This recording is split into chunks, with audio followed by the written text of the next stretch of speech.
बहुत समय पहले एक छोटे से गांव के किनारे एक घना जंगल था। ये जंगल इतना डरावना था कि कोई भी वहां रात में जाने की हिम्मत नहीं करता था। लोग कहते थे कि वहां ब्रह्म पिशाच और चुड़ैल का निवास था, जिनकी कहानियां पीढ़ियों से सुनाई जाती थी। गांव के लोग हमेशा इस जंगल से दूरी बनाए रखते थे क्योंकि जंगल के भीतर से अक्सर अजीब आवाजें सुनाई देती थीं।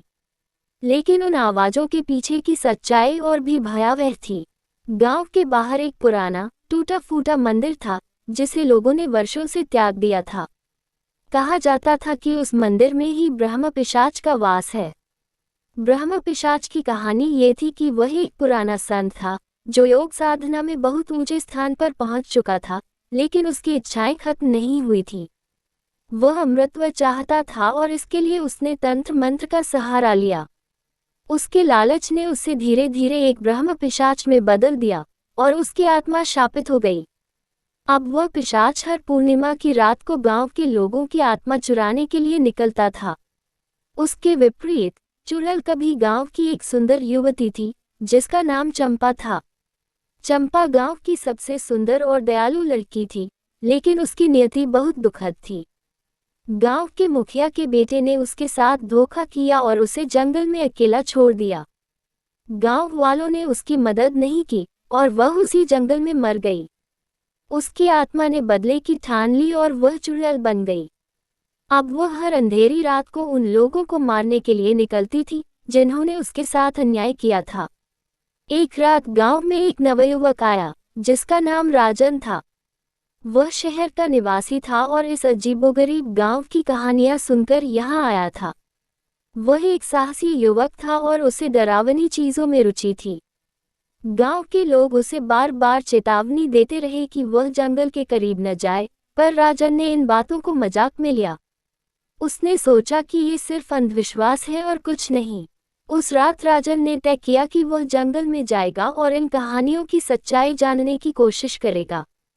उसने अपने साथ एक मशाल और कुछ धार्मिक चिन्ह ले लिए ताकि कोई भी बुरी शक्ति उसे नुकसान न पहुंचा सके। जैसे ही वह जंगल के पास पहुंचा, हवा अचानक ठंडी हो गई और चारों ओर सन्नाटा छा गया। पेड़ हिलने लगे जैसे वे राजन को जंगल में घुसने से मना कर रहे हों। लेकिन राजन ने अपने कदम नहीं रोके और जंगल में प्रवेश कर गया। जंगल के भीतर घुसते ही उसे एक अजीब सी हलचल महसूस हुई। उसे लगा जैसे कोई उसे देख रहा हो, लेकिन जब उसने पीछे मुड़कर देखा तो वहां कोई नहीं था।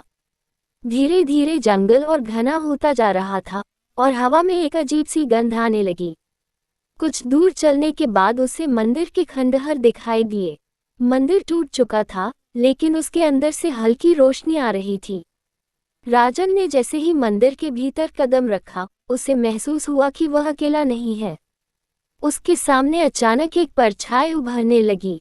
ये वही ब्रह्म पिशाच था जिसकी कहानी उसने गांव वालों से सुनी थी। उसकी आंखें लाल और चमकदार थीं और उसकी उपस्थिति बेहद डरावनी थी। ब्रह्म पिशाच ने अपनी गहरी भयावह आवाज में, तुम यहाँ क्यों आए हो मूर्ख? ये स्थान तुम्हारे लिए नहीं है। मैं जानना चाहता हूँ कि ये सब सच है या सिर्फ कहानियाँ हैं। ब्रह्म पिशाच हंस पड़ा और बोला, अब तुम इस सवाल का जवाब जान जाओगे, लेकिन अपनी जान की कीमत पर। तभी हवा में अचानक एक चीख गूंज उठी। ये चुड़ैल की आवाज थी। चंपा की आत्मा भी उस स्थान पर प्रकट हो गई।